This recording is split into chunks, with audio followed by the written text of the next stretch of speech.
Okay, all right. Oh, hey, we're getting feedback in the background. Okay. It's okay. It's okay. All right, Dead Man's Stone Podcast. Your hosts, Mr. Deadman, Becky, and SK. Looks like we're dropping frames. Hey. Good thing I'm recording it, too. What is up with that? What is up with that? Okay.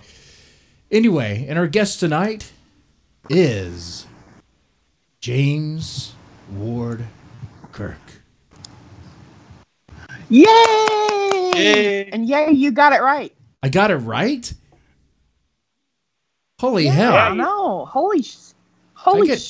I got a name right. Look at that, ladies and gentlemen. I can actually, I might be able to pass the 4th grade. Oh my God. Yeah. Okay. Anyway. On faith. Yeah. Let's get into this. Becky, do we have any news? Not news. Any ads? We gotta pay the bills, right? Yes, we have an ad. I'm still seeing some zombie covers or something on the stream. Yeah, that's gonna happen. What? Oh, wait, we're not. Okay. Okay. Yeah. Yeah. There's covers on the screen. It's just covers. But that's part of the Bikers versus the undead. Yeah. But you should be able to hear us. Okay. That's one of ours. Yeah, it's one of ours. Okay. Anyway. Go I read just the didn't ad. see the banner. I'm so confused. It's okay. Anyway, go and read the ad. Okay, the ad is for Trespass, and it's by Chris Miller. A traditional hunting trip on opening day, some bad weather, and something very bad in the woods. Venturing out in spite of the weather, things quickly turned bad for Frank Vaughn, his 2 best friends, and his son Corey. They thought they were keeping tradition, but when they stumble upon something they were never meant to see, they are suddenly thrust into a desperate, chaotic fight for their lives. Those who trespass want to be left alone. And it's available on Amazon.com. That's right. Ebook and paperback. Very good. Yes, it's a very and Audible as well. Mm-hmm. That's right. So definitely check that out. Let's see. Oh, other announcements real fast. Okay, on Streamy there is a poll. Okay, Real Monsters. If you haven't checked out SK's show yet, Real Monsters is a great show. If you're into like true crime documentary things, you're gonna dig this show. SK, why don't you tell them about it? Yeah. So we we do this. kind of called me out and shit. Well, I mean, I can sell it, but Thursday nights we do Real Monsters, where we talk about the worst people in the world, and I don't mean politicians necessarily. I mean people who kill other people, especially those who kill lots of other people. Wait. So we're still not talking about politicians now? I mean, See, the problem is politicians are way on a different scale. Okay, yeah. We're just talking about mass murderers and serial killers. Okay. And vote who you want to see us talk about next week. That's right.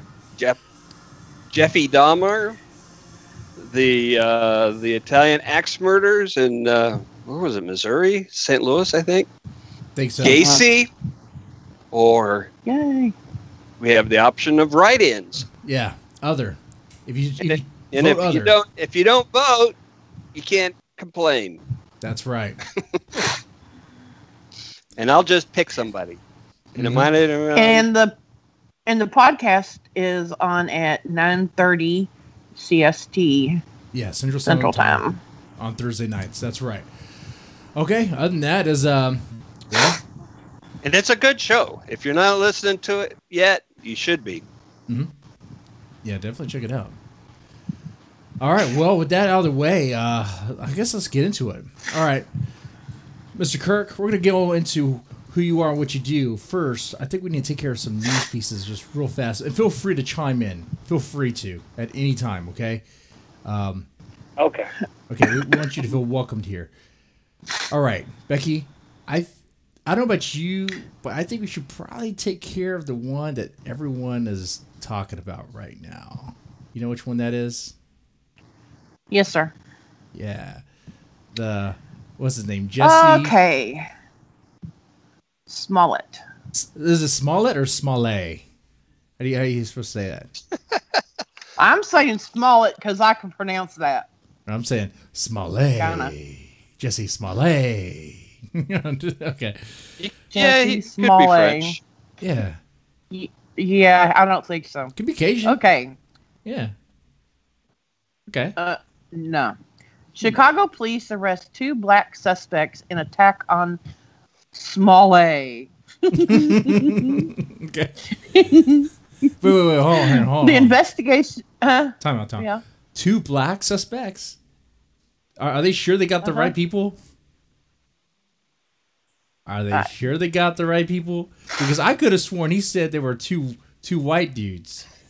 That's what I heard. Well, he's changed his mind. Oh, wow.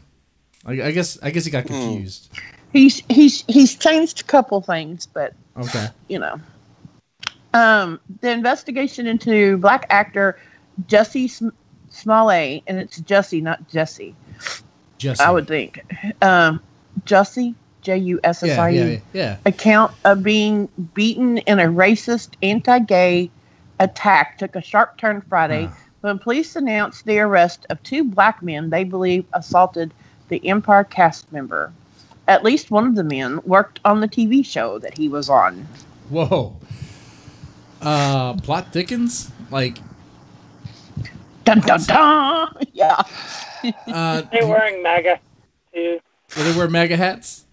In one of his stories, he said that they were wearing MAGA hats. In one version, yeah. Yeah. And they this is MAGA country is what they were yelling at him. This is MAGA country inward. Okay. So oh well, it doesn't say that on this. Okay. They beat him and looped a rope around his neck. Hold on, I'm gonna sneeze. Whoa, damn. Oh man. Like jeez. Sorry. What was that? Was it a lie detector there? I'm sorry, I'm just messing. No, I sneezed. People were gonna be mean. That's right. Oh, come on. And he said they also poured some kind of chemical on him. Oh, bleach. Bleach. Yeah. Well, it doesn't say what it was. Oh, he said it was bleach later on. Yeah. But the one thing that stuck out to me is that he said he was at a Subway and he was getting food when he was attacked, and they can't find any surveillance video. They're still trying to find some, but they can't find any. Well, it also says they have surveillance video. They just don't have any of the attack. The attack. Right. Also, when he said that he didn't remove the rope from around his neck before the police arrived because he wanted them to see it. Yeah. Now, I have to say that if somebody put a rope around my neck and they were attacking me,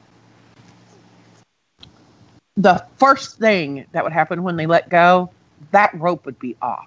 I mean, you would think. Yeah. Yeah, you tend to not like choky things around your throat. Exactly. Go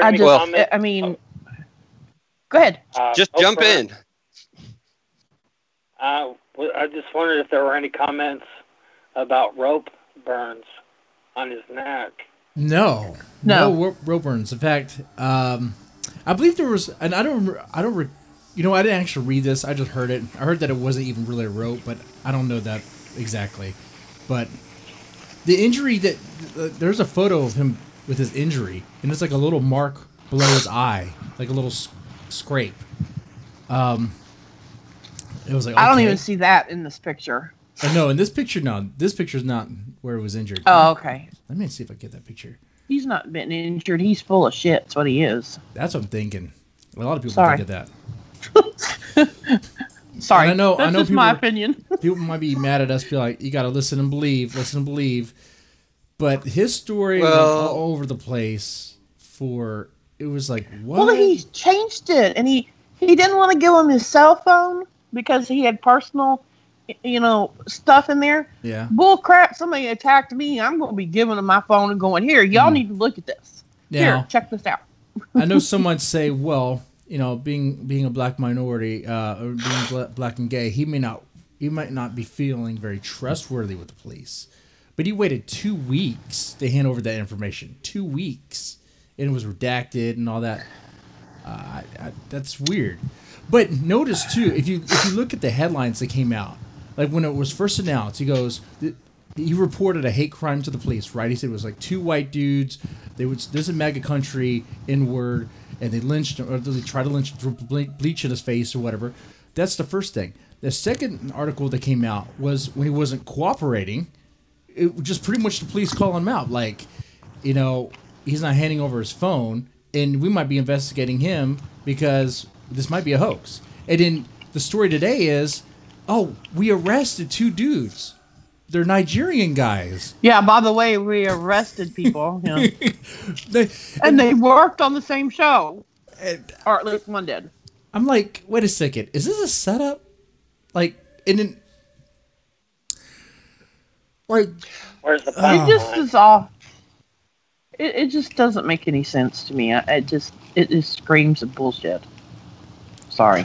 I know I do a lot of talking here, but I'm very curious what the Nigerian guys say, if they say anything. Chances are that they're probably going to have an attorney and not say anything. But if they so do, that would be great. I hope they rat him out. Oh, yeah, man, that'd be great. I think they were released, weren't they? Were they? I don't know. It doesn't say. Yeah. I'm going to follow up on that. Because if they're not charged, then then it's like, well, we're still looking for whoever did this, so who did it? Yeah.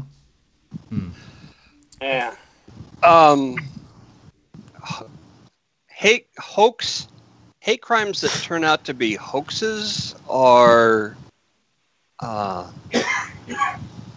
pretty common. Not looked at favorably, yeah. They're pretty common, and they don't do anybody any favors. I think, I'm not even going to try to speak to the motivation behind people pulling that kind of bullshit, but it doesn't help anybody. No, and it gets found out. I know someone who's worked in Hollywood with actors, contracts and such things like that, and he says it's really more common than you think, where actors will make these ridiculous allegations to garner some attention. Oh, yeah, definitely. Well, especially for actors, right? Oh my God, they just wither without somebody shining a light on them. Oh, they're the opposite of vampires. They feed off attention. They need it. Yeah. And does anyone watch that show? Empire? No, I think I watched one episode. No, never. I heard they're going to write them off. I'm sorry? I said I think I watched the first couple of episodes, and I didn't like it very much. Yeah, it looked like a nighttime soap opera set in the record business, and that was not appealing to me. Yeah. Yeah, me neither. And I like how he had an interview. Okay. He had an interview. Just one last thing. He had an interview where he was trying to shield behind being black and gay, like that. And how come no one would just believe the story because it's true? It's like, and look, I'm gonna reveal something about myself a little bit about what I do for a living. But as someone who, I'm an investigator. Okay, as someone who takes people's information, gathers information, stories, whatever. Have to assess the evidence, man. It's not just you listen and believe. You listen, you gather the information, you get on multiple accounts. Okay, does this story match that person's story? Wait, it's just your story? What else is there? Oh, you say it happened, but where's the camera footage? You're asking questions because there has to be more to it. You need more. Otherwise, oh, man, the internet just dropped again. Okay, there we go. Good thing I'm recording this. Damn. But it just raises questions, a lot of questions. Yeah, when a sensational story comes out, just wait 48 hours. Mm-hmm. Give it 48 hours to develop, because all the initial reactions are pretty much wrong. Yeah. I would agree. I always wait. I get the full story. I check different websites, some that I might not always agree with, but I want to get the whole picture. Mm-hmm. And give it a little time to see how it plays out. And then when it's time, you can start calling people idiots for their for the things they've posted or tweeted. Mm-hmm. That's when the fun starts. Yeah, that makes sense. Okay. Well, I think, do y'all have anything else to say about Jussie Smollett? Nope. No, only that we haven't heard the last of this, and it's No. I think we may have heard the last of it. I would agree. I don't think we'll hear another word about it because he's got nothing to gain, and the media don't have a story to tell anymore. So I think it's pretty much done and over. You think so? Well, unless the cops have something to say. Yeah, it's possible, but it seems that by now, if the cops had anything to say, they would have said it. Well, they've been kind of weird about it. Like, of course, there was an article before saying that they were considering, like, the options on the table to, press charges against him.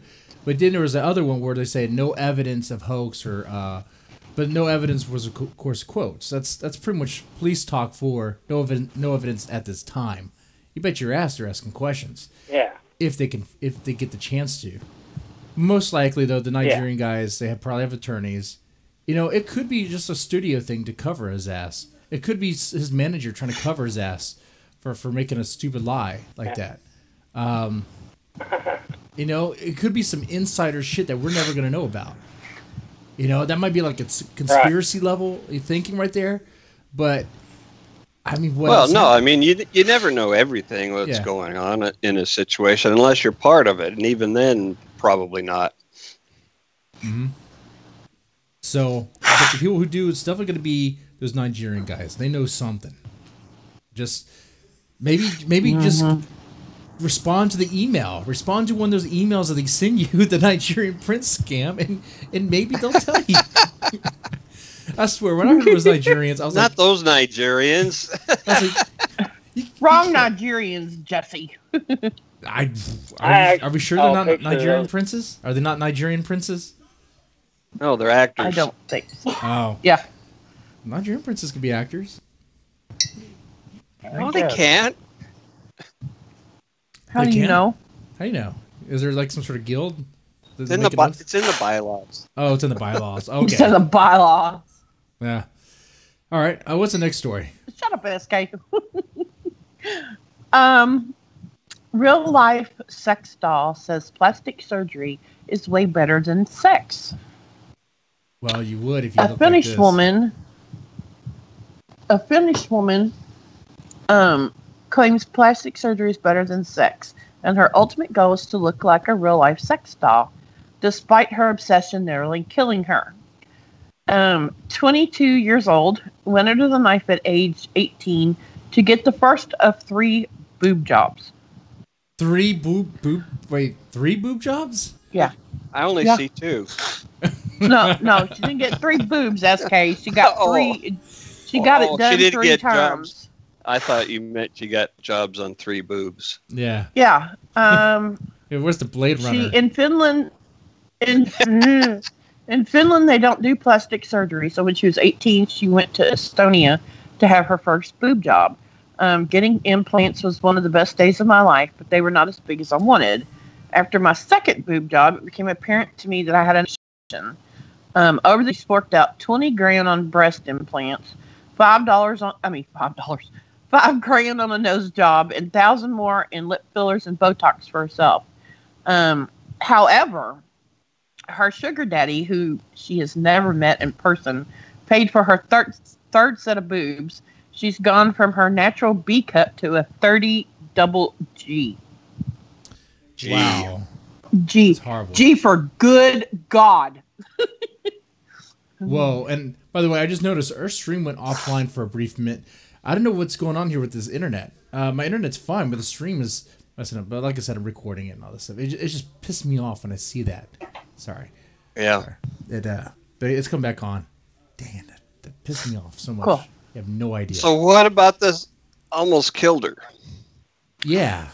Well, when she went in for her third boob job, she had a reaction to the anesthetic and suffered a seizure. She woke up in the ICU. She was in a coma for several days after her surgery. The doctor told her that anesthesia was the problem, and she said, I didn't regret what happened because I made the choice that this was the consequence, but I was really devastated because I knew that this was going to be the end of having any more surgery. But she said even though it almost ended her life, she would still have more if she could. But they won't do it. So her goal in life is to be a real life sex doll. Like 100%. Mm. Wow. So I don't like know. she would already have that packaging. Yeah, right. Like, lady, you don't have to compete with this. Oh man, I wonder what other women think of this. Becky, what do you think of this? I mean, I don't want to. As far as what? I mean, do we have a before picture of her at all? Yeah. No. What's her name? I'm just curious what she started out looking like. Good question. What's her name? I think that. What? Oh, Amanda Aloha. Amanda. Oh, Aloha. that's a real name. Amanda Aloha, AHOLA, or Ahola, or however you pronounce that. That is a fake name right there. Okay. What does she look like before? I just see. Oh my god, her boobs are so ginormous. Let me. Well, that's what I was gonna say. It's why in the world somebody would look something that they're gonna have to carry around in a wheelbarrow by the time they're my age. I don't know. Let me screen. Let me put on screen share. Not screen share.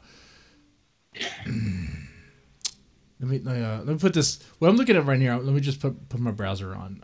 One moment. Just capture. Why am I afraid of what you're putting up there? This is crazy. This is insane to me. Is this it? I don't know. I don't know why it's like coming up.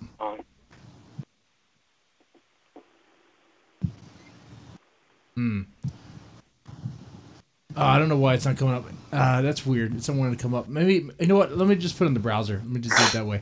It's insane because I think I found it before. Picture SK. I think I found it. That's why I'm doing this. Yeah. Let me take this off. And if this is it, this is insane. It's insanity if I found it. What website are you guys looking at? I'm just using Google right now, pretty much. Oh. The story is on the NewYorkPost.com. So here's some photos of her. This is not going to work. I don't think this is going to work. No, this is not going to work. Is it? No. Okay, I was just playing something on the fly. Normally my setup's all planned, but I had to reinstall Windows this evening. It's like, oh man. Anyway, just I'll just save a put up here because I think people need to see this for science. This can't be her. It's like For a totally, science. yeah, it's a totally different woman. It doesn't even look remotely the same. This is her. This looks like just a normal, like almost looks like she's supposed to be in high school or something. Is this like how old is she? Oh, I know you told me, but She's only 22. only 22. Okay, hold on. Yeah, here. and she has size 30 GG boobies. Yeah. Oh my god, she can't look any. I mean, more you know fake. what they really should have done is the last time they did the surgery, they should have put those dog squeaker things in them, so that when somebody squeezed them, they'd squeak like a dog toy. Okay, I mean, really. here we go. Yeah. Why don't? Change this Why? photo. Why isn't that a thing? It needs to be a thing. Squeak. Turn them into squeak toys. Okay, well, I'm gonna load it right here. This I apparently. mean, why not? You They, know. they say first. No, let me show this one. This is her before and after face pic, 2012 compared to 2018. Okay, it's kind of blurry, but it's night and day. It's not even the same fucking planet. It is crazy. I don't know if it already loaded for you guys. I don't know if the buffer is all messed up, but in one pic, you see a normal-looking blonde-haired girl. Pretty face. I mean, but something compelled her to go Barbie. Like, y'all see that, right? Yeah, she's cute. So, if she was already... But what happened? you know what it could be. Patriarchy? Yes, it's the patriarchy. It's the fact that she looks like every other Finnish chick. There's nothing wrong with that. Well, no. A lot of people in the world would love to look like her before picture. Yes. This is another one, by the way. What about another one? I think this is her. It's crazy. She went from no breasts to all of a sudden balloons. Like, oh my god. Well, that's a kid. That's a child. Jesus. Is that really the same On person? the left? But so is that her? That's her as a child, right?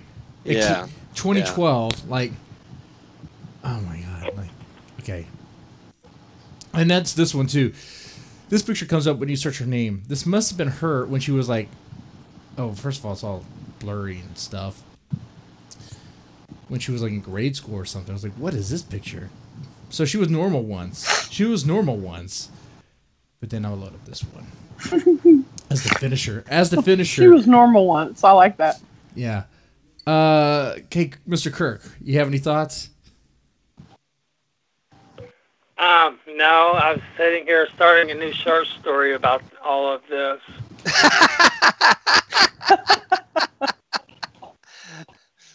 Can we get a reading later?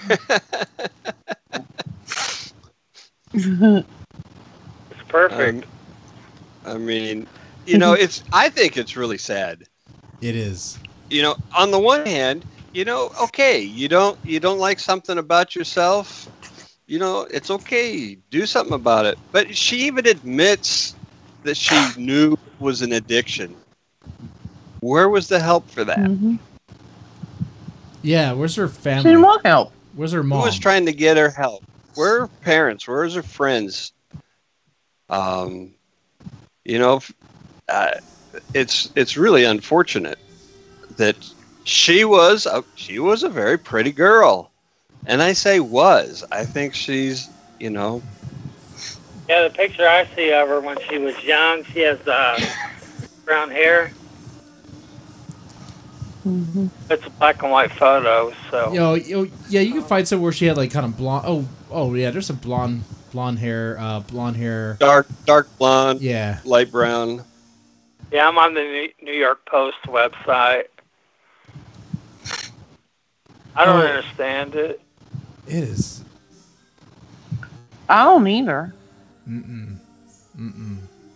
It's a tragedy. But I sure wouldn't want because she was boobs already. that I have to carry around in A wheelbarrow. But to be this addicted to surgery, I mean, you'd have to have the money to do this. Like, she has to be like sugar daddies. Oh, she already said that in the article. Dude, she has a sugar daddy. She's not even met him, and he paid for the third surgery. She's a webcam model. Oh, I need to become a webcam model. Well, I mean, you know, You want a sugar daddy? Let me know how well that pays. Yeah, right. Well, he's got a hook. He's gonna threaten to take off clothes unless they pay him. Yeah. Right. Gonna pay him to put them on. Yeah. Or until Twitch. See, there you go. You just needed a hook. Okay. I think we exhausted this one. I think we could spend hours on this, really, on this topic. But we don't have that time. You know? No, let's just talk about James. All right. James. Oh, no, I'd rather talk about sex dolls. Talk about X-Files? Let's talk about sex dolls. Oh. Sex. Sorry, I was thinking. More on sex dolls. Yeah. That's more interesting. Well, no. Well, Mr. Kirk, I like to give one question. I like to start off with one question with my guests. It's pretty big. It's mind-blowing. Who are you and what do you do? Oh, I am retired. I write. I publish. I love to do anthologies. Retired. Put them together. Okay. Yeah, get them up on Amazon. And as far as my writing goes, I write what I want to write about and then find a market, and that's hard as hell to do because I write some weird shit. Mm-hmm. And, you know, I look around at all the calls and nothing ever seems to fit. So some of the stories in my collection called Death Anxiety were published. Some of them had never been published because I couldn't find a publisher for them. So when I went to put my collection together, I was talking to this publisher in the Netherlands, and he read through it and loved it and said, okay, let's publish it. So there are stories in there that have been published, some haven't. I just got something published that's coming out in Underbelly magazine. Okay. And that's a really nasty story. I mean, it's nasty. It's called Rat Pudding. And, yeah, it's one of those kind of genre stories that are gory, bloody, but without being bloody and gory. It's, I don't know, I like to call it body horror because it's about their bodies as much as it is anything else. Yeah. And I've got other stories that I wrote, and then I send them out, and they say, I'm sorry, but this isn't horror. And yes, it is. So I don't know. I just write what I write, and hopefully I can find a home for it. If not, I've got some publishers interested in putting collections together. Okay. Death Anxiety has done pretty well, I think, anyway. Okay.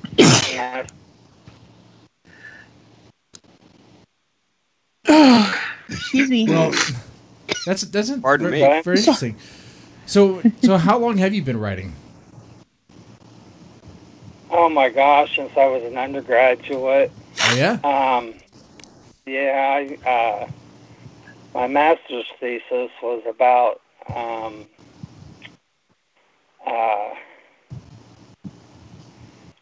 editing. Mm-hmm. I wrote half a novel, and then I wrote about revision and how other people have approached it and things like that. So, I mean, since I was a freshman in college, though, I've always been interested in creative writing. Yeah. But for some reason, there's this one story I wrote. I was a junior in college, And I got married after college. I was raising a family and all of that, and I got away from writing. And but I thought, well, let's see what I can do with this story that I wrote. So I sent it to somebody, and they published it. And I thought, well, this is easy. I can do this all the time. Yeah, look at that. It was like a year and a half, 2 years later before I had my next sale. So damn, it's yeah, it's not as easy as I first thought. That story I wrote in college was a really good story. Probably was. I mean, what was that story about? Do you remember? Oh, yeah, actually, this story was about a dystopian future, and the ability to express oneself frowned upon. Kind of like where we live now. And, I mean, yeah, more or less, yeah. And the protagonist, he's 80. He's in his 80s, and he still remembers a time when it was possible to do those things. And he starts his he's writing again, and he shares it with a woman, friend of his, about his same age, and he gets caught because there are spies everywhere, and some of them robotic. Okay. And he gets arrested, and his punishment was they cut off his hands. They couldn't write anymore.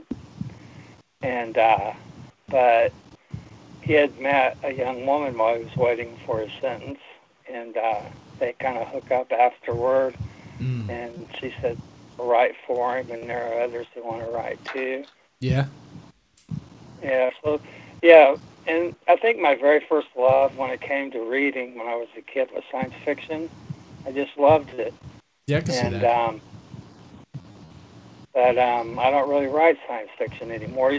Sometimes there's an element of science fiction in a story, like The Rose Garden, which is was translated and published in a German anthology too. And it starts out normal enough. Okay. But by the end of the story, he's gone through a black hole. Okay. And he's been looking for a redemption. That's a good theme. In a lot of my stories, you'll find redemption being sought for, and sometimes my characters get it, sometimes they don't. In The Rose Garden, he doesn't. And it just, sometimes I'll just start writing. I have this idea, but then it sort of takes a left turn, and I end up writing something else entirely than what I first set out to do. Yeah, that kind of happens. That happens sometimes. You start off with an idea, but it becomes something else. Yeah, I don't plot my stories. I think of an opening, kind of what I want to write about, and then that's it. And then I'll sit down and I'll start writing, and I'll come back. And writing for me is painful sometimes. It's just not. I read about people who post on Facebook. I wrote 3,000 words today, and I'm thinking, fuck, how did you do that? I was like, 300 today. I don't, but yeah, I just kind of like write what entertains me, and then hopefully I can find a publisher. Well, that works out, right? I mean, do you find that it works out that way? Or if you write what you want to write versus writing tailored to a specific call? Well, I could probably publish a lot more if I go to an anthology that's, they have a theme, and this, they say fully what their theme is, and then if I sit down and wrote something to meet that theme, I'd probably get published more often. At least I'd like to think so. But I don't do that, and then I write this weird story, and then I have to finally find a publisher or a call that it sort of kind of meets, and then I do okay. Okay. I write for myself. I guess every writer wants to be published, but at this point in my life, I don't really care if it's published or not. I've got a whole folder full of stories that I've written, and I like them, but no one's really read them except for my wife. Oh, you should definitely send some for the e-zine. Yeah, definitely do. The deep fried horror, Denman some deep fried horror. We have a constant open call for submissions every month, and we offer token payments. Deep fried horror. The idea is that it's free to read. Since there's no paywall, people just like grab it, read it. Hopefully, in the future, you can pay. I don't really write to get paid. Oh, okay. So I would be fine with that. Okay. Yeah, I'll look into them, but a lot of what I write isn't necessarily, like rat pudding, where it's pretty graphic, pretty damn nasty. Sometimes, like I don't know if you've ever read John Cheever's A Country Husband while you were in college or something. Yeah. It was we had to read it for a lit class, and a few years later, after I got started back writing again, that story came to mind. So I took that story, with that story in mind, I wrote sort of a dark turn on the story.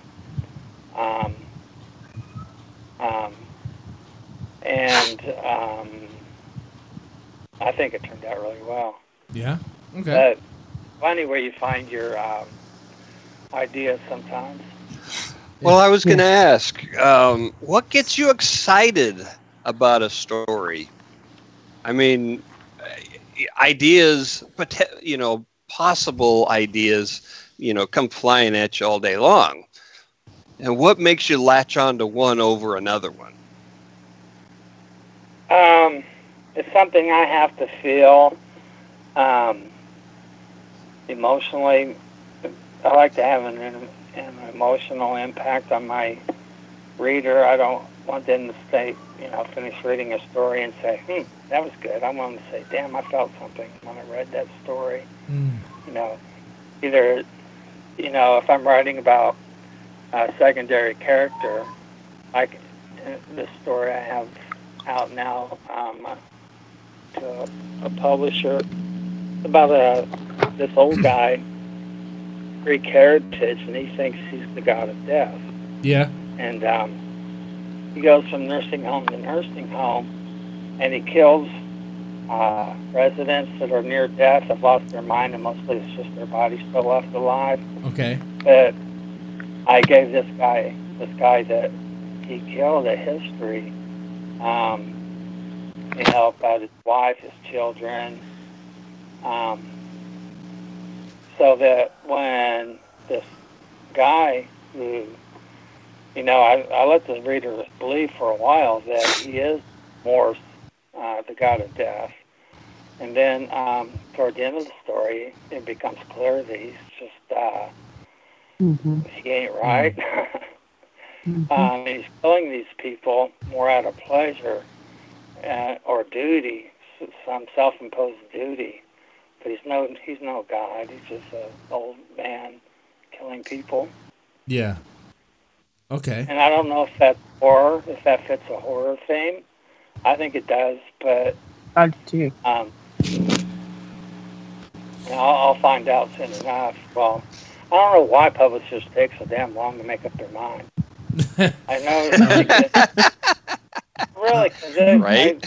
For this story I was just talking about, we take about 60 days, and they don't want you to submit to other venues while you're waiting for them. Yeah, I've seen places who say up to 6 months and don't want you to submit simultaneously. Yeah. Like, Jesus. You expect me to just sit on my thumb for 6 months while you fiddle around and decide yay or nay? And even at that, sometimes they won't even get back with you. That's messed up. Yeah.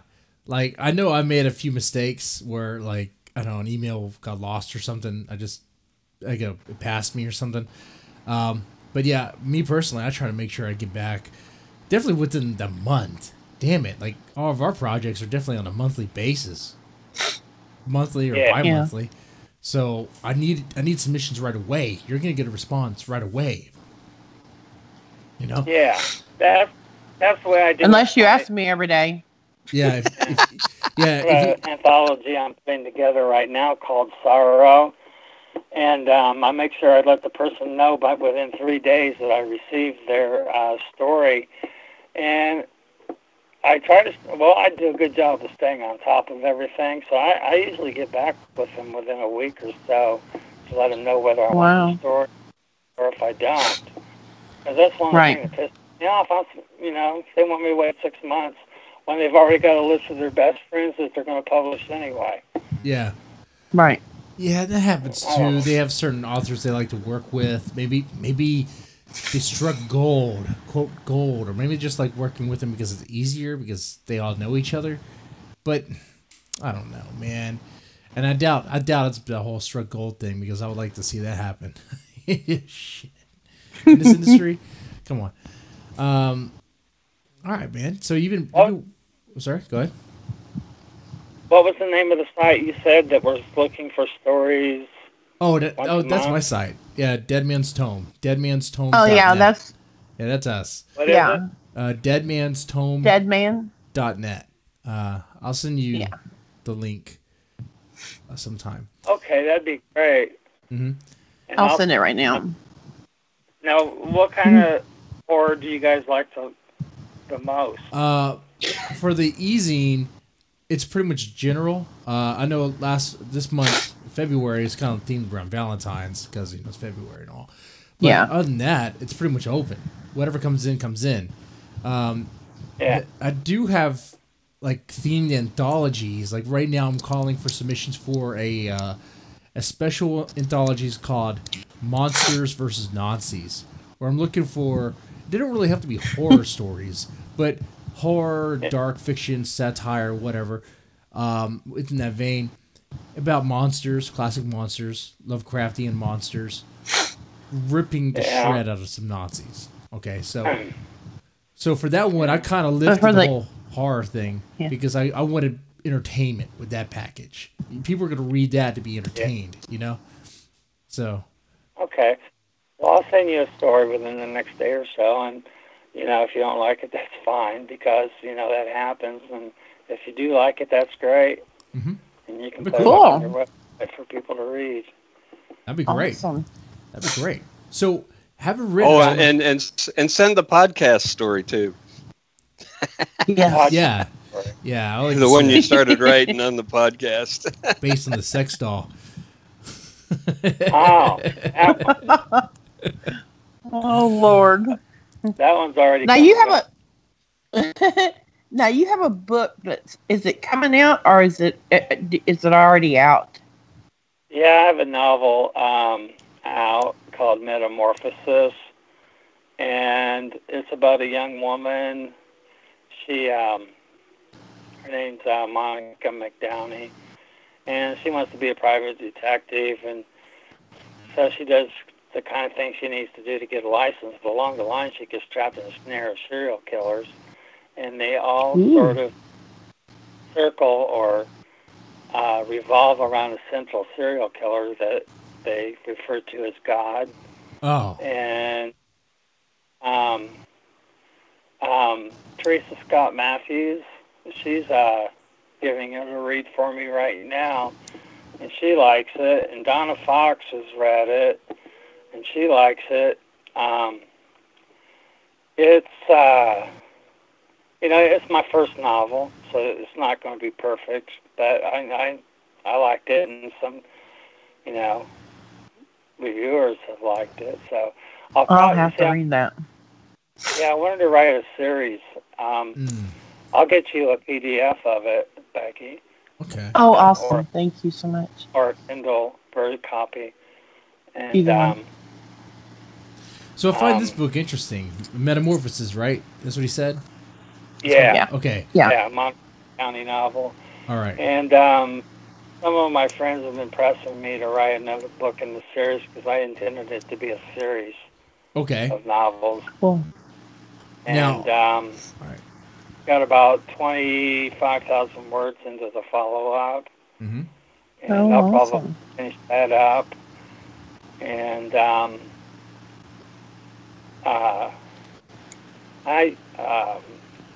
Ed Zero is my publisher, Okay. and they are based on other ones, but I've got a good relationship with the guy who runs it, and he'll tell me if it's a good novel, he'll publish it, and if he's got ideas or things that maybe I should do differently, I'll take his advice. But, Okay. It's good to have a relationship like that with a publisher when you know them and you know that they'll tell you, how it really is. Yeah. Yeah. Makes a lot of difference. Now, I have a question. When you write, do you write with a word processor, or do you do it old school and do it longhand? No, I use Word. Do you? Okay. Yeah, because I like to edit as I go along. Mm-hmm. So, and that might be one of the reasons why I don't write as quickly as some other people. Yeah, I was going to say. I write 3,000 words in a day and then go back and half of it's not good enough, so they get rid of it. But I sort of take my time, and it could take me 2 or 3 weeks to write a 3,000 or 4,000 word short story. But when I'm done with it, I have some friends who would read for me, but by the time I'm finished with it, it's pretty much up and ready to go, I think. Cool. That's the way to do it, at least in my opinion, because once you go back and read it 12 times, you're like blind to everything and miss half of what you ought to, catch. At least that's how I am with them. Yeah, my wife reads it first, and she'll catch typos and stuff like that, or give me some ideas and stuff, and then I'll, work with what she has to say, and then Donna Fox will read for me. Okay. So I usually get 2 readers before I send it out for publication, or try to get it published anyway. Okay. And what does your wife think of your work? She thinks I'm underappreciated and underpaid. Yeah. I'm like the best writer she's ever read. I can understand that. But not the last part you just said. Not the last part you just said. Underappreciated, underpaid. Yeah, definitely. Okay. Yeah. She wants me to write my life story. She said that if I were to do that, I might find a more mainstream publisher and be able to do something with that. But, I don't want to go back over my life again. I'm still looking to the future. I like that you mentioned writing mainstream, and because I want to ask you something. How wild does your stuff get? Like, I know it's not mainstream, so how wild does it get? It gets from like you would not believe.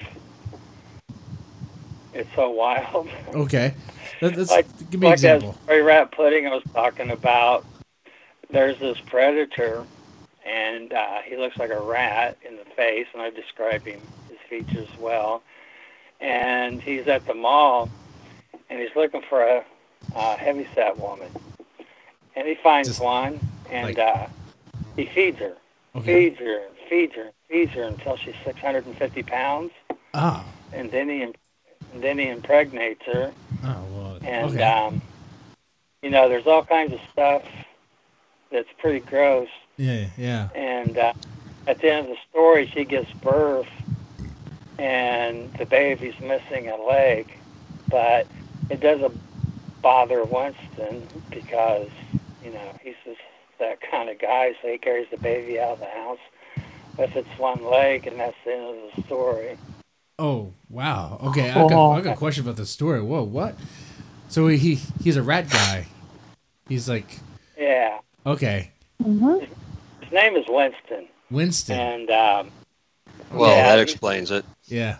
He's got a background where At least he didn't have his a house splinter. was not in the best, and at night rats would crawl into his bed, and he'd wake up, and he could learn to mimic their sounds and their movements, and he really is like a rat. Oh, okay. And He managed to lure the. No, she was 350 before she became 650, right? Like she was a heavy woman. No, 250 when he met her. Oh, okay. All right. And he feeds her and feeds her and feeds her. Calls her pudding. Calls her pudding. Until she's 650 pounds. Then he impregnates her and gets away with what he was looking for in that story. That's the one story that's going to be published in Underbelly coming up. That is a pretty wild story. Cool. That is.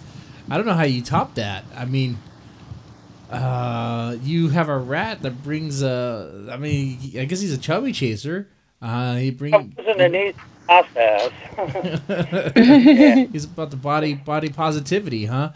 And he just. Yeah, I was just channel surfing one time, and I came across this channel where it's about these really big people who were getting bariatric surgery, and just their body mass and the way they looked intrigued me, and I thought that was what got me started. Man, the story. Have you? But also at the same time, are you aware that that's also a kink? That there's people out there that they're feeders? Is that what they call them? I'm not really a strange or odd person. No, he's not. I'm just. Yeah. It's not. He has an amazing mind though, because he can write about anything. I mean, it's amazing. I believe that already. That's the thing about my book. My collection, Death Anxiety, is just so eclectic. I mean, I start the stories out with one story that's really gross and nasty, and then I'll write this, and then the next story is touching and kind of profound, and in a sense it's literary, and then I'll write a part 2 to the first story, and then I'll have science fiction and some other different kinds of stories, but I don't really. It's pulling their emotion every which way but loose, and I think that's smart. Yeah. Yeah, revulsion is a strong emotion, and that was the point for Rat Pudding. Was I didn't want them to like the characters. I wanted them to feel a real punch in the stomach kind of revulsion, and with the story, and so that by the time the person finishes the story, they wonder, why in the hell did I read? I could have stopped on page 1, but I didn't. Damn it. Well, and it sounds like what lures them is the curiosity of how bad does this get? How wild is this rat guy? I mean, seriously. That's what. You read it and you're like, oh, this can't get any worse. And then you turn the page and you're like, oh, yes, it can. But it did get very worse. Yeah. I also like stories with a positive emotional impact, even though the character or characters have gone through a horrifying experience. Like I have this one story called Indiana Sky that it's one that's in my drawer, and it's about this little girl, and she gets a bicycle for her birthday, and she up and starts exploring, and she meets these 3 men who came back from Iraq damaged severely, and there's this guy. I wrote an actual war scene with the help of a writer friend who had actually served in Iraq. So I got the equipment and the guns and all of that correct. And when the Humvee explodes, they hit there's a dog. They go to remove a dog out of the road. And under the dog is IED. Oh, of course. And so these people are all severely damaged.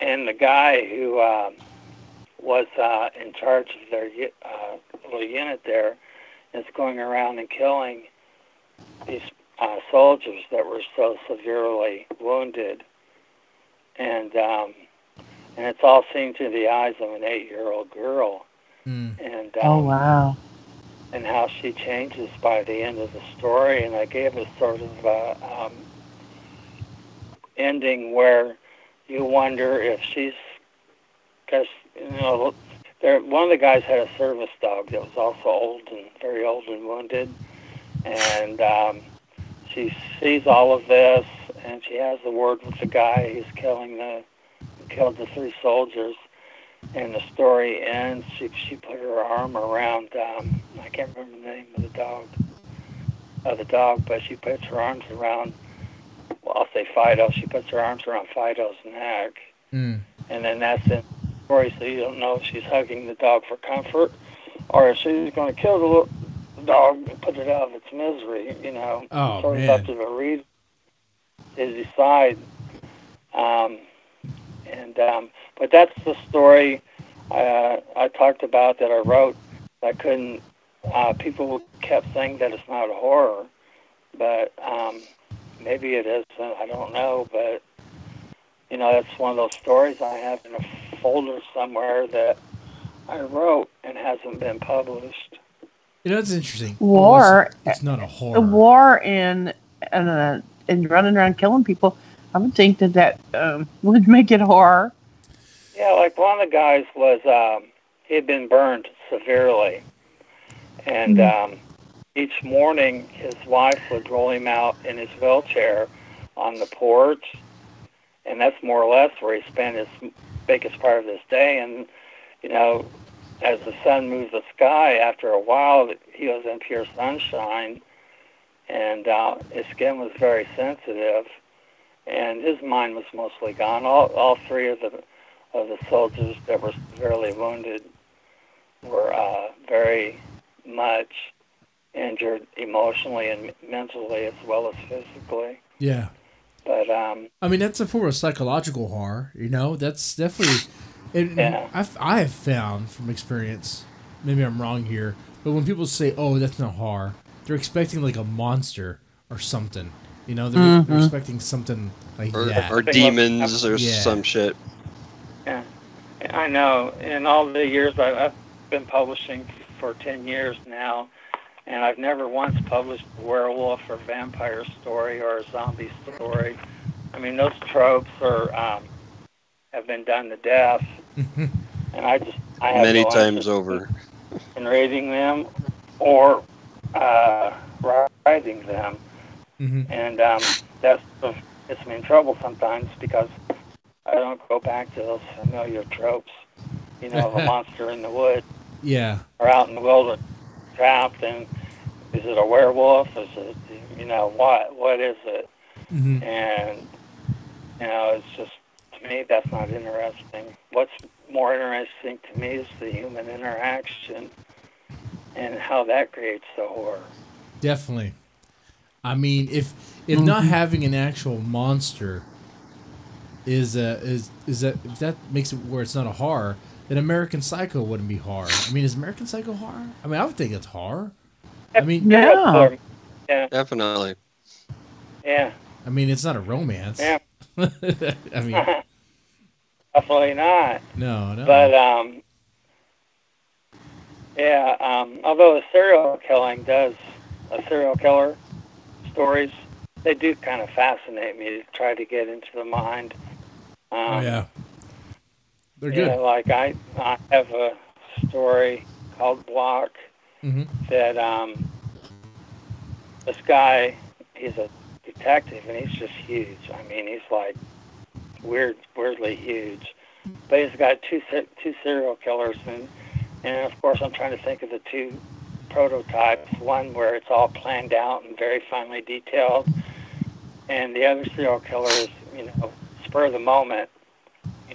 It strikes him, and he does it. Okay. So there's 2 serial killers and the cop that's looking for them, and at the end of the story, the sophisticated planned out kind of serial killer kills the cop, Mhm. and the other serial killer who's brutal and just he's just a spur of the moment kind of thing. And Okay. the story ends with them in line to get into heaven, and the brutal serial killer's in the line right there with the detective. They both got redemption, but Damn. but the one guy didn't. He's still out there killing, for all I know of. Okay.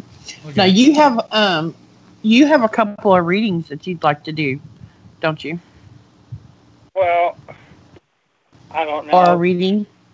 It's kind of like, I went to a reading one time. I felt I kind of pissed them off because I said, poetry is meant to be heard, short stories are meant to be read, and that kind of was like didn't go over Okay. very well.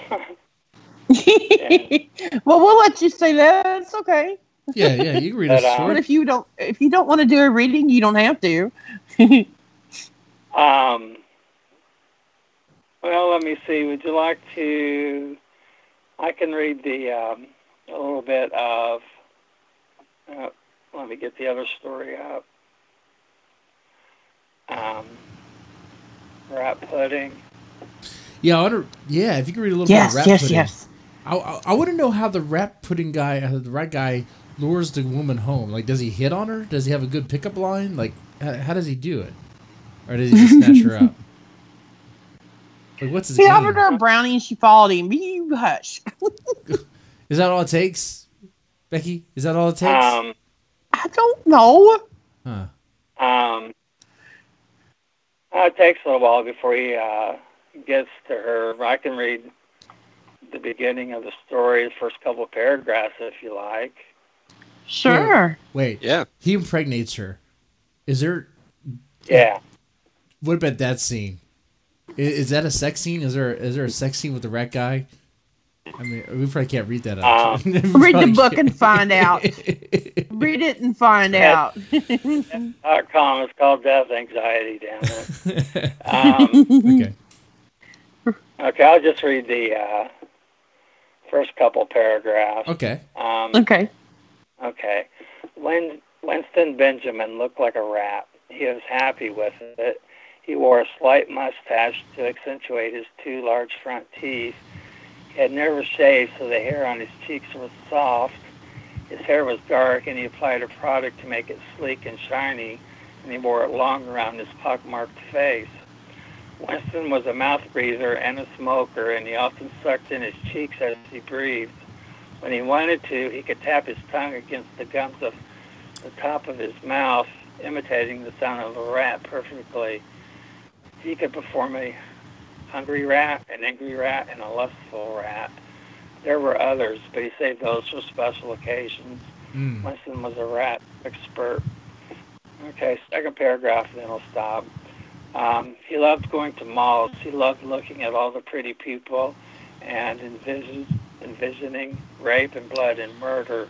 Winston was heterosexual and something of a pedophile. Oh, He man. loved mindfuck girls just past puberty. He could find his prey easy enough.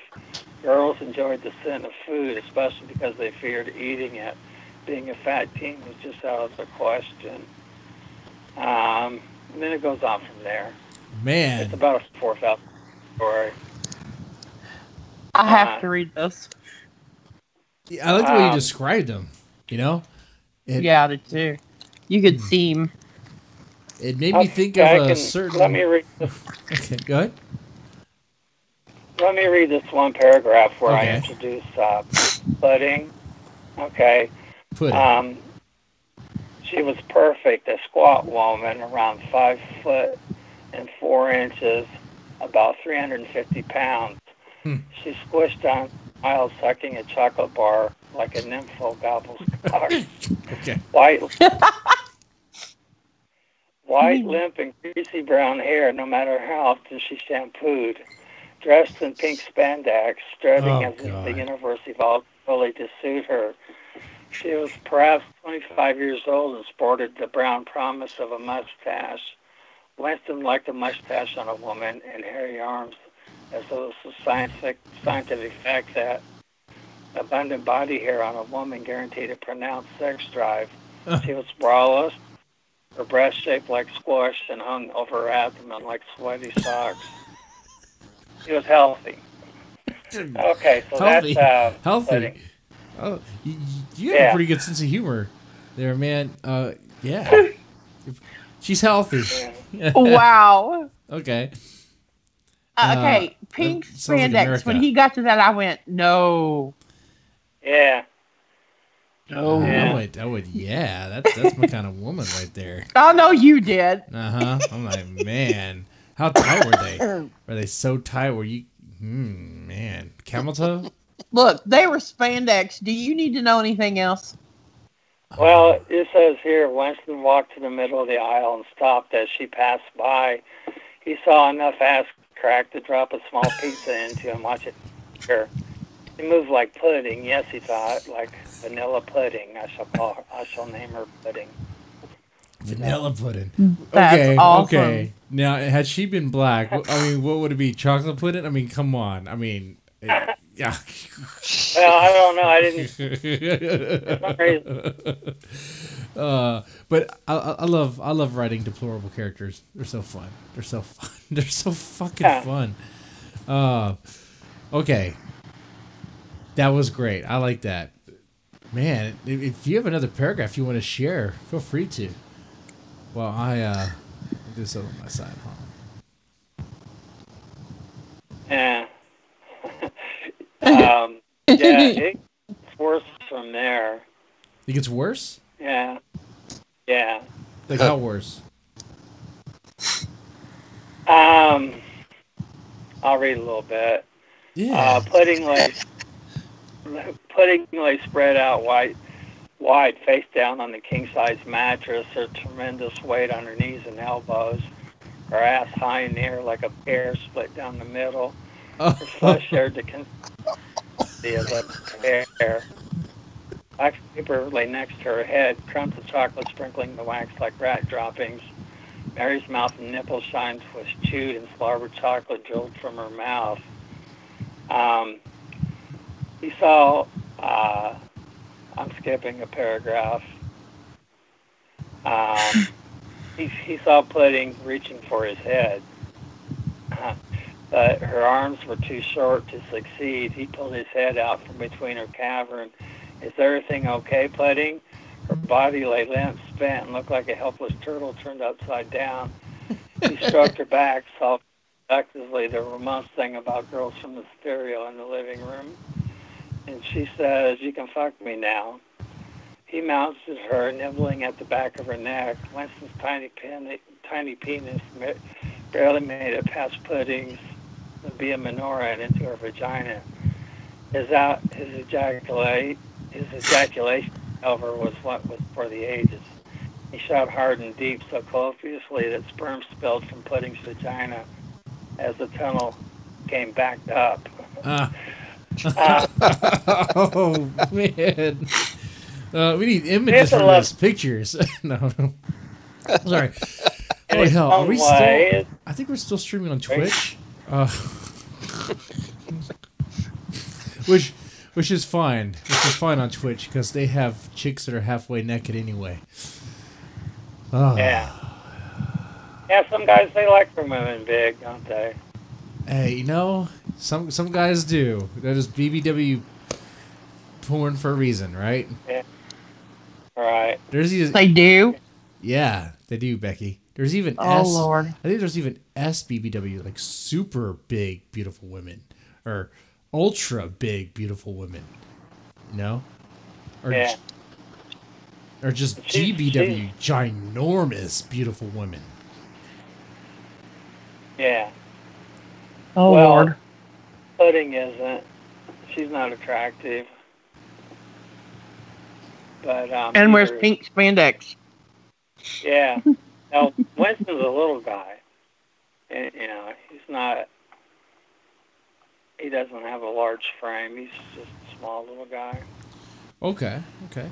I like the detail you go into on describing these people. Like it just sounds amazing. Well, I can see it. for this story, you have to really get into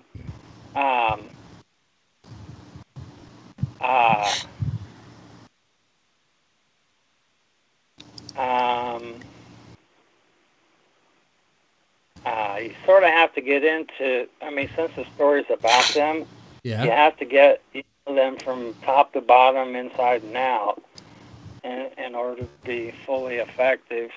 Okay. I had a file Becky's because this Dutch artist named Gideon, he did art for me.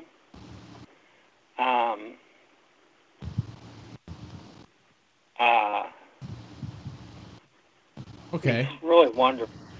I'm gonna get one here and load it onto Becky's Facebook Messenger if I can get. Okay. I found them. They're just they may be too large for.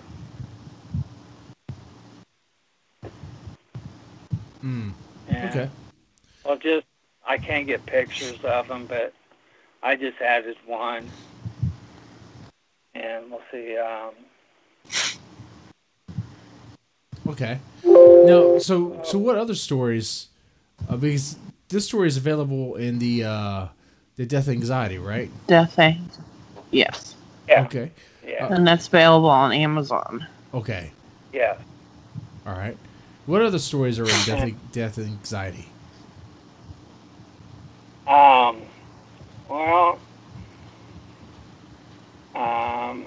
let me go up here to the Because that was great. I don't know how you could top that one, but I'm sure you have a way. That was entertaining as fuck right there. Like, whoa. Like, okay. Should have opened the show with that. Yeah, there you go. No doubt. Who did the drawing? Who did the artwork? His name is Gideon Van de Swallow. He's Dutch, and he was influenced by what's that guy's name? Bosch, Harmonious Bosch. And, yeah. Yeah, and his art is just amazing. I mean, you can if you're not actually there. I just uploaded on Becky a picture that he did that I used for. Oh wow! You see that drawing? Yes. Holy crap! That is wicked. Okay, is that for the cover? That's what he draws. I mean, he's an amazing artist. And he's gonna do artwork for the book, or he's at the point now where he charges a very large amount of money. I mean, if I could pay him, it's in the Skype chat now. Yeah. Oh shit! I don't think we can share that. Whoa! Oh fuck! Whoa! Yeah, I could not share sick. that. Is that a penis? That is freaking wicked. That is awesome. There is a micro penis there. He's good. Yeah, he's amazing, and that's not one of his best drawings, but it was perfect for rat pudding. So that's the image I used for that. Is that supposed to be pudding right there? He has its own image. Is that pudding? Is that my precious pudding right there? It looks like her. Now, did he do the cover for Death Anxiety as well? Yeah. I haven't figured he did. I used one of his works to put on the cover. Yeah. I'm going to see if I... Oh, wow. There's another one. That is so amazing. Yeah, there's another one. I'm getting strong. There are 1, 2, 3, 4, 5, 6, 7, 8, 9, 10, 11, 12, 13, 14, 15, 16, 17, 17 stories in the book. Yeah. Yeah. Becky, can you see the picture I just put on your messenger on Facebook? Hello? Yes. Becky, Okay. Oh, wow. When we're looking at more artwork, I probably can't share. I mean, it's nifty stuff. It's wild. Yeah, you probably can't share this one. Oh, man. No. Yeah, probably not, but I'm trying to remember which story I used that one for. They're loading. The last one that I sent is the... you don't think you can show it to the guys? I see it. Oh, yeah. Whoa. Yeah, that one, definitely can't share that one. That's a lot of penises. But how wicked is that, though? That is so cool. I like it. I don't even... Okay, I know what I'm looking at. Do you? Yeah. Because I can't... The top thing, I'm not sure. Is that like a head? That's like a... What is that? That's a head. It's a head. But then you have a dick. I don't know if it matters. Going into a cow's asshole that's attached to... That's a cow. Balls. Yeah, that looks like the back of a cow or something. That looks... maybe. That's messed up. That is awesome, though. How cool. Yeah. Yep. And for those watching right now, if I were to share this with you, I would get banned on Streamy. Okay, it's cartoon dicks. Wow. But I can't I just shared another one with Becky that you probably can show, I think. Yeah. He can. Let's see. This one looks like a weird cactus thing. I don't know what that is. But then let's... No, it's got an old man riding, sitting on maybe some sort of wolf-like creature. I just uploaded it. Yeah, this one I'm sitting it right now. Yeah. Yeah, it's like a really pissed off wolf and some evil looking elves. Okay. That is amazing.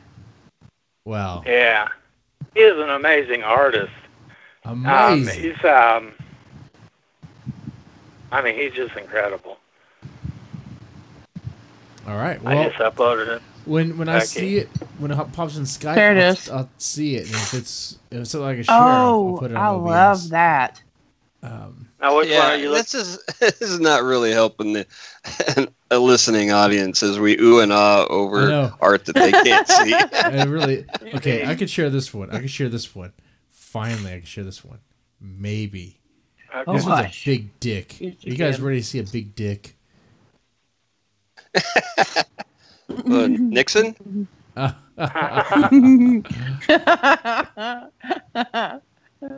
don't know. It looks like some of my Facebook friends in the picture.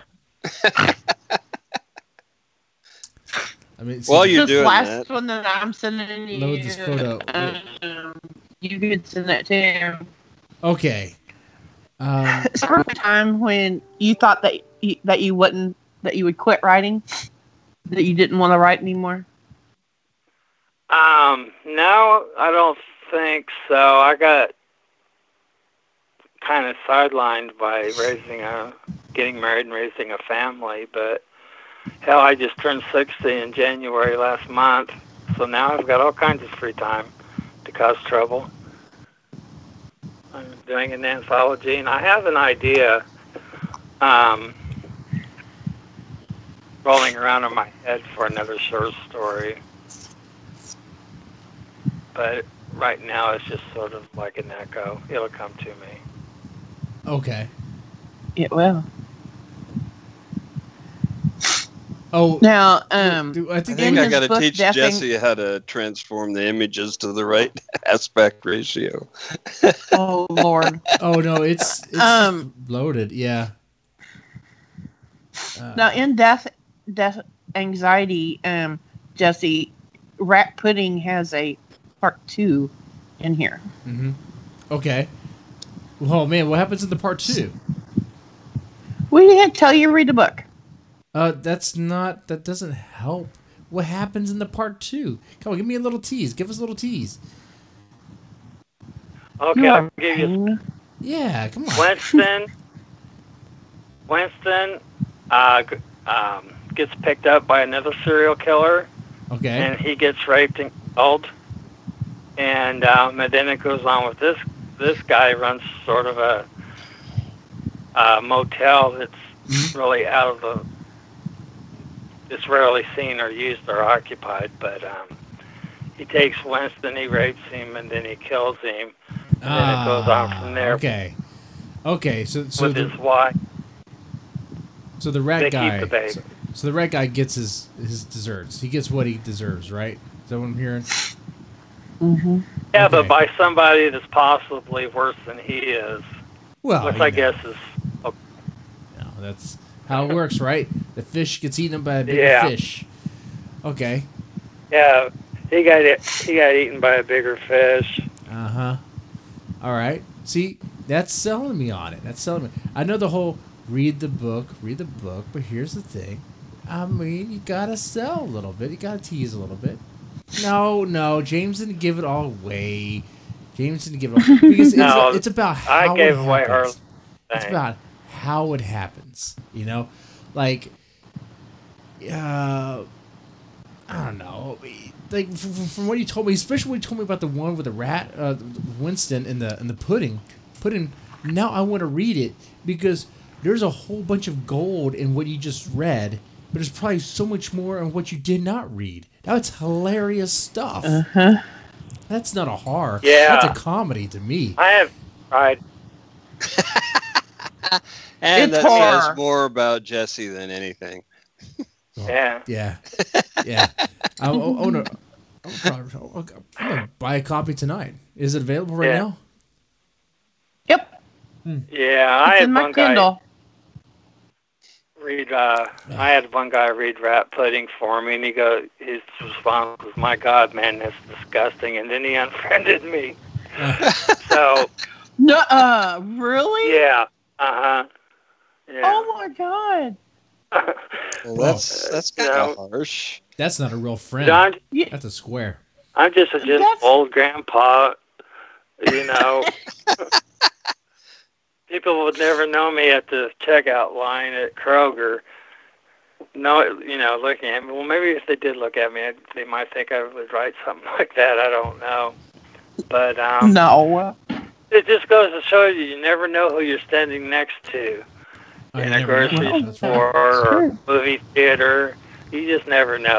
They're most likely just obviously good, normal people. But there could be a Winston Smith in the booth right behind you. Mm-hmm. Could be. You know, that's actually the whole point behind the Real Monsters podcast is that these people are out in the world and you could walk right past them. You could, just like you say, you could stand next to them in the grocery line and never know it. Yeah. Or if you need a surgery. A lot of psychopaths take that and they do surgery instead. Mm. You know, it's a way for them to cut into people and be this alpha position where you've got this human being's life in your hand. And, and lawyers and politicians. There's a lot of psychopaths out there who aren't necessarily Police people. and soldiers. Yeah. Yep. Yeah. You So, just never wait. know about some. That means the sex doll we talked about earlier probably crossed paths with a serial killer or potential serial Or with killer. a psychopath, whoever's funding her surgeries. Yeah. That could be Yeah, that's true.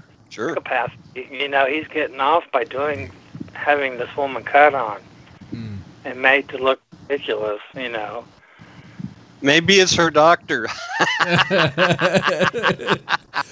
That would be Lord. crazy. The money just cycles.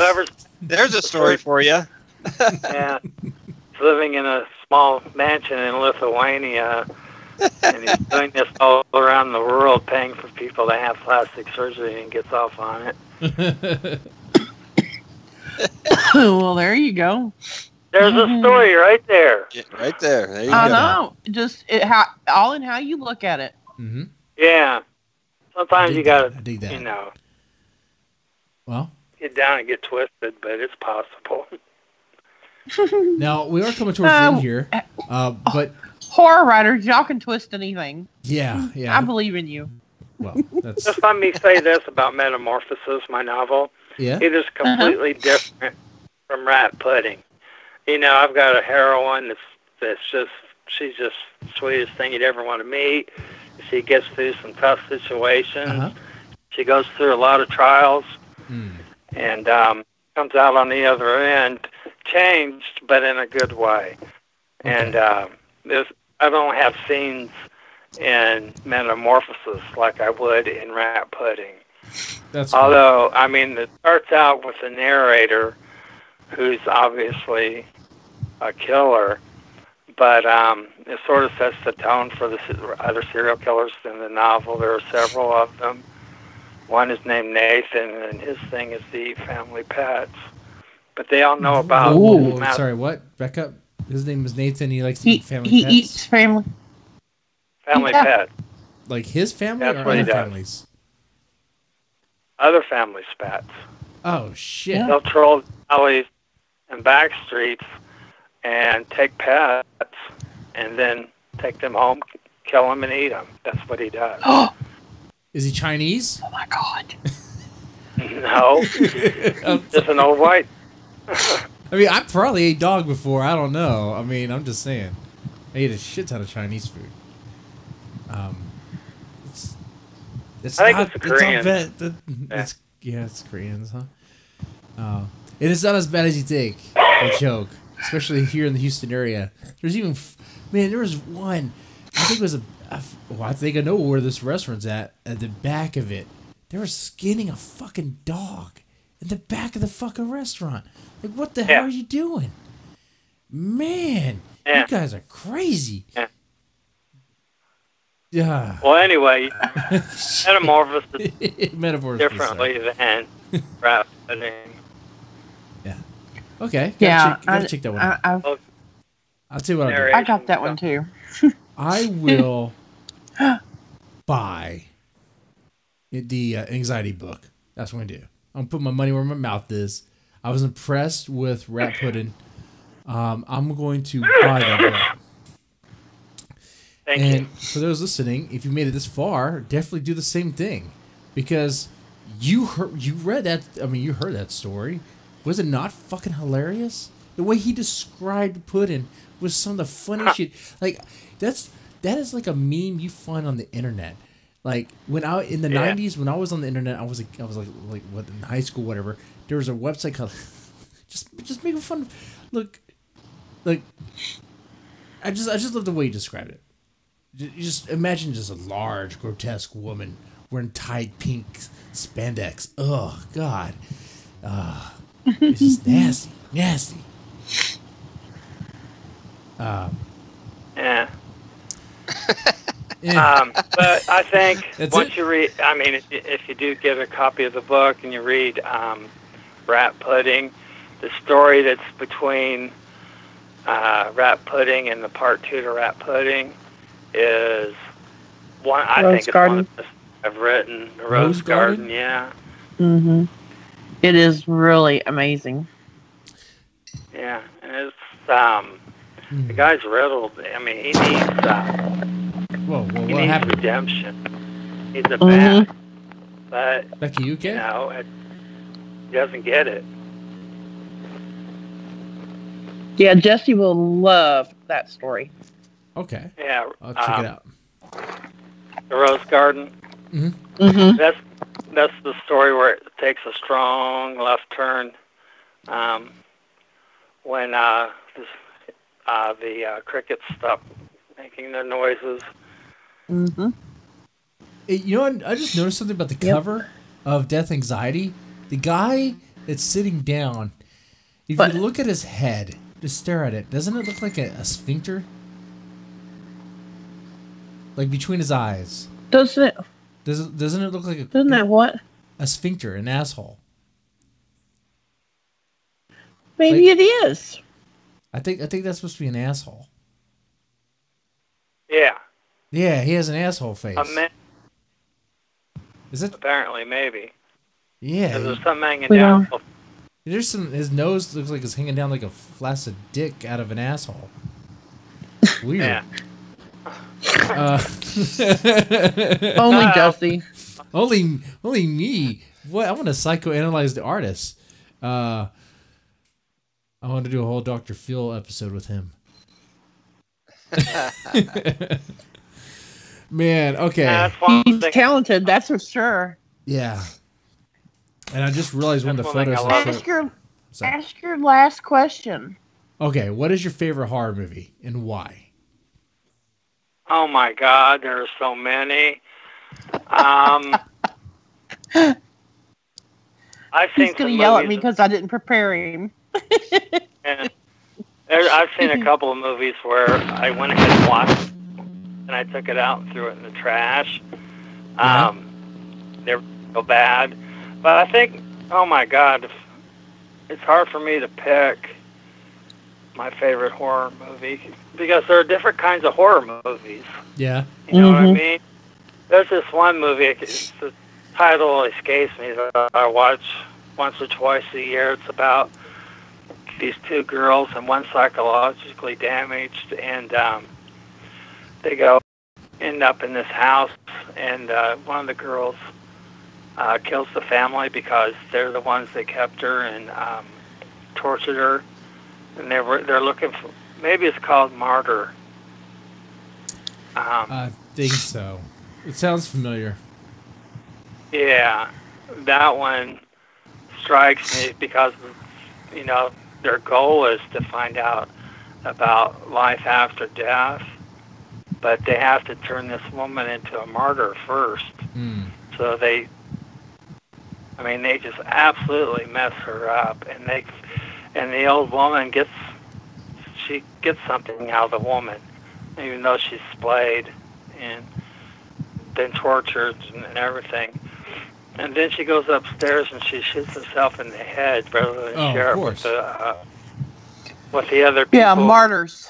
The operation, yeah. That movie sticks in my mind. And I like that movie from the British guy, horror writer, Midnight Meat Train. Oh, yeah. I haven't seen it. Midnight Meat Train, that's a good one. I really like that, too. Too, like Reanimator. And there's another movie that Brian Yesna did, too. There's Reanimator and From Beyond. Okay. And they made those movies for computers to do all this digital stuff. So they had to make it up, by hand. And some of it looks like it's made by hand, but some of it is just really amazing. I'm thinking of From Beyond. Yeah, it's just amazing. And then the Hellraiser 2 was very good. It's one of my favorites. I like that one too. Yeah, but I always get the unrated copies of my. If there's an unrated copy, buy that one rather than the theatrical version. Of course. Yeah. Of course, you want to get it unrated. You got to. Yeah, but I saw a Serbian film, and oh my God, that went straight to the dumpster. I mean, I couldn't. Some of the things that people put on film is just, my God, I can't. I mean, I'm a sick bastard, but I'm not that fucking sick. Yeah, I remember people describing that film as like one of the worst things you could see. I didn't watch all the way through. I watched the beginning. I was like, okay, so it's a porn star and he's an alcoholic. What happens? I tried skimming through, be like, where's the worst scene at? But I guess I missed the story because I'm like, what happened? But I mean, but does he end up fucking his? Like, what happens in the Serbian film? Like, what's the ending? He lines himself up and his wife and his little boy, and he fires a high-powered bullet, and it kills all three of them. And then these three guys in suits come in, and it's about, well, one of them says, fuck the boy first, and then that's the end of the movie. I mean, that's it's truly vile. I can't believe it. Yeah. Some of the stuff. But, I'm all into, I'm the gory movie. Yeah. But sometimes it's just, it can be taken too far. No, but here's the thing with those sorts of movies. Like, they're wild, and then that one sounds hardcore as fuck.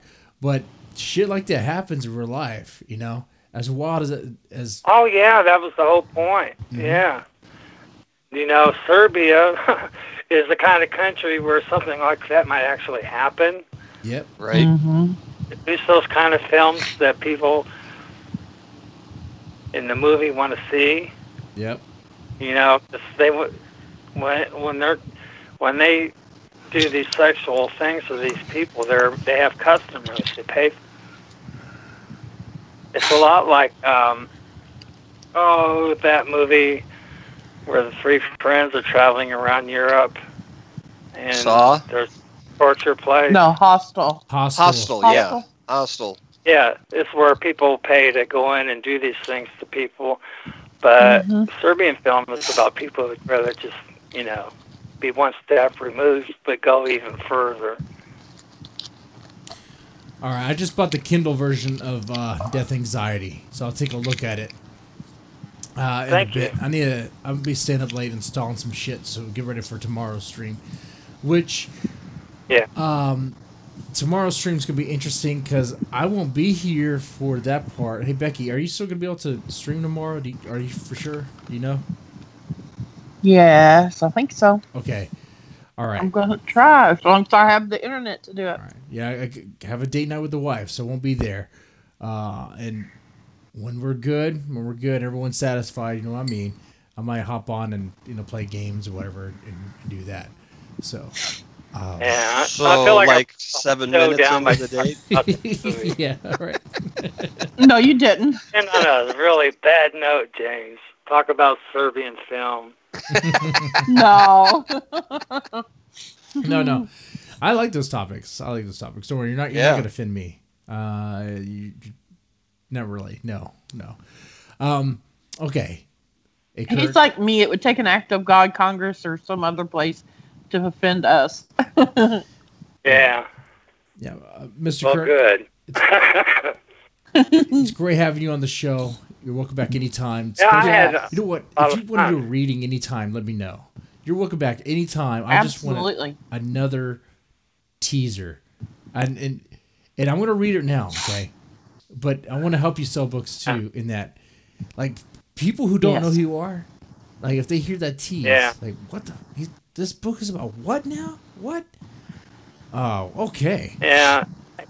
I have a short story on YouTube. It's a video, and it's got some of Gideon's art, and the readers of the story are excellent. And it's a husband and wife team, and and there's two main characters in it, so they can switch, whoever's speaking. Mm-hmm.